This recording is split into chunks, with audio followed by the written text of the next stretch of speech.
Chronicles of Dataaria and the Crystal Ledger. In the digital heart of the world lay the kingdom of Dataaria, where every marketing story was recorded in the Great Library. But a gray fog called Naming Decay was blurring the scrolls. Silas, the High Archivist, watched in dismay as a single campaign was recorded as Summer_Fest, Summerfest, and the dreaded S_Festival_Final_V2.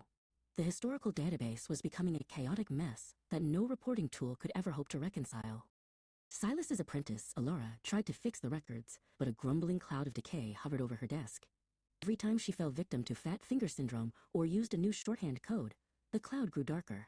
If we keep naming things differently every Tuesday, Elara worried, the kingdom's historical baselines will be destroyed, and we'll never know if our carrier pigeons actually delivered the messages. Silas held up a glowing golden key.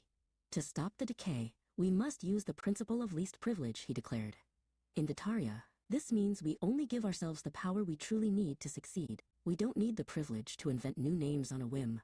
We only need the power to choose the right ones. He explained that by restricting their own ability to make manual mistakes, they would protect the kingdom's data integrity. He led Elara to the Crystal Ledger, the kingdom's campaign control sheet. This magical book was enchanted to prevent any manual typing of UTM parameters. Instead, when Elara touched the crystal pages, a locked menu of pre-approved campaign names and sources appeared.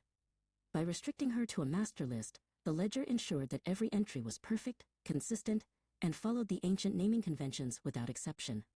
As Elara selected the correct names from the ledger, the naming decay vanished, and the scrolls became crisp and clear.